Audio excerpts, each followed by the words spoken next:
Hi friends, నమస్తే. Welcome back to housewife సంధ్య. ఈరోజు వీడియోలో పిల్లలు పెద్దలు బాగా ఇష్టపడే మంచి స్నాక్స్ రెసిపీ చూపించబోతున్నాను. పిల్లలు ఎక్కువ బయట ప్యాకెట్స్ తీసుకొని తింటూ ఉంటారు. కానీ ఇప్పుడున్న పరిస్థితుల్లో మనం పిల్లలకి బయట కొన్ని పెట్టే కన్నా కూడా ఈ విధంగా పిల్లలకి ఇంట్లో చేసి పెట్టండి.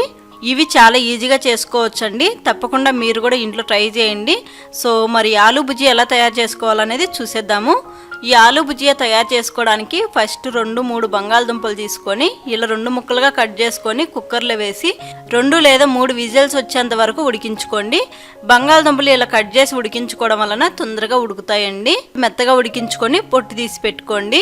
ఈ బంగాళదుంపలు మనం మెదుపుకోకుండా తురుముకోవాలండి. తురుముకుంటేనే మనం పిండి కలిపేటప్పుడు ఉండలు లేకుండా బంగాళదుంప పిండిలో ఈజీగా కలిసిపోతుంది.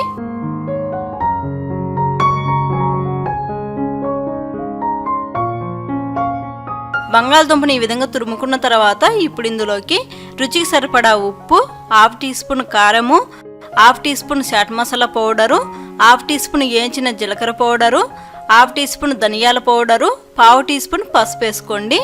ఇవన్నీ వేసుకున్న తర్వాత ఈ స్నాక్స్ క్రిస్పీగా రావడానికి 2 స్పూన్లు బియ్యం పిండి వేసుకోండి.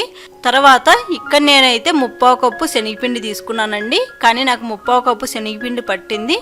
ఈ బంగాళదుంపలో మనకి ఎంతైతే పిండి పడుతుందో అంత కొంచెం శనగపిండి వేసుకుంటూ ఈ విధంగా పిండిని కలుపుకోవాలి. ఇందులోకి కొంచెం బటర్ వేసుకుంటున్నానండి. మీ దగ్గర బటర్ ఉంటే బటర్ వేసుకోండి, లేకపోతే 1/2 టేబుల్ స్పూన్ ఆయిల్ వేసుకోండి. ఈ బటర్ వేసుకొని కొంచెం శనగపిండి వేసుకుంటూ ఈ పిండిని ముద్దలాగా కలుపుకోవాలి. ఇందులోకి నేనైతే వాటర్ అస్సలు వేయలేదండి. మీరు పిండి ఎక్కువ తీసుకుంటే వాటర్ కూడా కొంచెం వేసుకోవచ్చు. ఇక్కడ నాకైతే నేను తీసుకున్న బంగాళదుంపకి నేను తీసుకున్న పిండికి కరెక్ట్గా సరిపోయింది. ఈ పిండిని ఈ విధంగా కలుపుకున్న తర్వాత మనకు చేతికి అంటుకుంటూ ఉంటే కొద్దిగా ఆయిల్ చేతులకు వేసుకొని కలుపుకోండి. ఇప్పుడు పిండి అయితే రెడీ అయిపోయిందండి. ఇప్పుడు ఈ పిండిని పక్కన ఉంచుకొని స్టవ్ మీద డీప్ ఫ్రైకి సరిపడా ఆయిల్ పెట్టుకోండి. ఆయిల్ హీట్ అయ్యేసరికి ఇప్పుడు మురుకులు ఒత్తుకుండే గొట్టం తీసుకోండి. ఈ గొట్టానికి సన్నగా హోల్స్ ఉండే బిళ్ళ వేసుకోవాలండి. ఎందుకంటే మనం ఆలూ బుజియా చేసుకుంటున్నాం కదా, అందువలన సన్నగా హోల్స్ ఉండే బిళ్ళ వేసుకోవాలి. ఇలా ప్లేట్ పెట్టుకున్న తర్వాత ఈ మురుకులు ఒత్తుకుండే గొట్టంలోకి 1 టీ స్పూన్ ఆయిల్ వేసుకోండి. ఇలా ఆయిల్ వేసుకొని స్ప్రెడ్ చేసుకోవడం వలన మనం పిండి వేసుకున్నప్పుడు ఆ పిండి గొట్టానికి అంటుకోకుండా ఉంటుంది. ఇలా ఆయిల్ అంతా స్ప్రెడ్ చేసుకున్న తర్వాత ఇప్పుడు పిండిని తీసుకుందాము.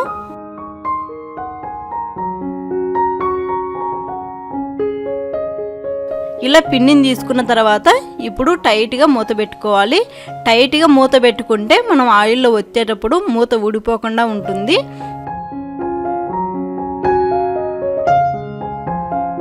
ఇలా ఒక చేత్తో తిప్పుకుంటూ ఒక చేత్తో ఒత్తుకోండి.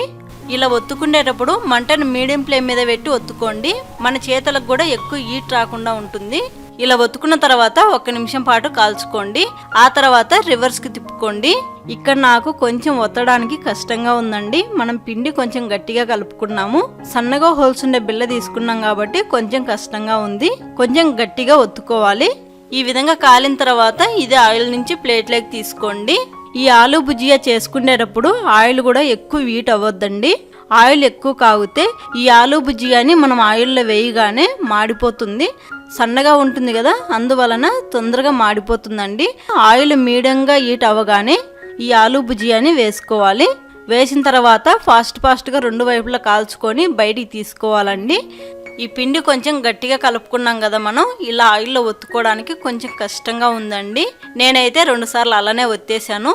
కానీ ఇప్పుడు మిగతా పిండిలో కొద్దిగా వాటర్ వేసి కలుపుకుందాము.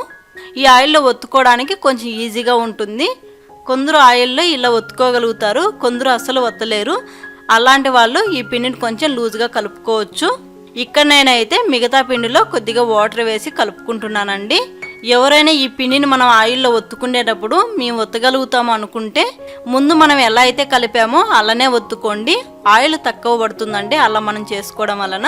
ఇలా పిండి మనం లూజ్గా కలుపుకొని ఆయిల్లో ఒత్తుకోవడం వలన ఆయిల్ మనకి ఎక్కువ పడుతుంది. మేము బలంగా ఒత్తి ఆయిల్లో వేసుకుంటాం అనే వాళ్ళైతే ముందు మనం ఎలా అయితే కలుపుకున్నామో ఆ విధంగానే కలుపుకోండి. ఈ పిండిని ఈ విధంగా కలుపుకున్న తర్వాత ఈ పిండిని మురుకులో ఒత్తుకుండే గొట్టంలోకి తీసుకొని ముందు ఆయిల్లో మనం ఎలా అయితే ఒత్తుకున్నామో అలానే ఒత్తుకోండి. అలా ఒత్తుకొని కొంచెం కాలగానే ఆయిల్ నుంచి ప్లేట్లోకి తీసుకోండి. ప్లేట్లోకి తీసుకున్న తర్వాత ఈ ఆలూ బుజియా మళ్ళీ కలర్ వస్తాయండి. సన్నగా ఉండేదానా మనం ప్లేట్లోకి తీసుకున్నాక కూడా కలర్ వస్తాయి. ఇవి కాల్చుకునేటప్పుడు ఈ విషయం కొంచెం గుర్తుపెట్టుకొని కాల్చుకోండి. ఈ పిండిని కొంచెం లూజ్గా కలుపుకోవడం వలన ఇప్పుడు వత్తడానికి నాకు కూడా కొంచెం ఈజీగానే ఉంది. పిండి మొత్తాన్ని కూడా ఈ విధంగా కాల్చుకొని ప్లేట్లోకి తీసుకోండి. సో ఇక్కడ నేను చూపించినట్టు మీరు కూడా ఈ ఆలు భుజియాని చేసుకోండి. మీరు కూడా ఈజీగా పర్ఫెక్ట్గా ఈ ఆలు భుజియాని చేసేస్తారు. పిల్లలు పెద్దలు అందరూ ఇష్టపడే టేస్టీగా ఆలు భుజియా రెడీ అయిపోయిందండి. చాలా క్రిస్పీగా టేస్టీగా తింటూ ఉంటే తినాలనిపిస్తుందండి. ఎన్ని తిన్నా కూడా అసలు తృప్తి తీరదనమాట. సో మీరు కూడా పిల్లలకు బయట కొని పెట్టకుండా ఈ విధంగానే ఇంట్లో తయారు చేసి పెట్టండి. పిల్లలే కాదండి పెద్దవాళ్ళు కూడా చాలా బాగా ఇష్టపడతారు. సో ఏమంటారు ఫ్రెండ్స్, ఈ ఆలు భుజియా మీకు నచ్చిందా? మరి మీరు ఎప్పుడు ట్రై చేస్తారు? మీరు ట్రై చేసిన తర్వాత మీకు ఎలా వచ్చిందనేది నాకు కామెంట్ చేయడం అసలు మర్చిపోకండి. అలాగే ఈ వీడియో కనుక మీకు నచ్చినట్టయితే తప్పకుండా లైక్ చేసి షేర్ చేయండి. మరిన్ని సింపుల్ టేస్టీ రెసిపీస్ కోసం హౌస్ వైఫ్ సంధ్య ఛానల్ని సబ్స్క్రైబ్ చేసుకోండి. Bye bye.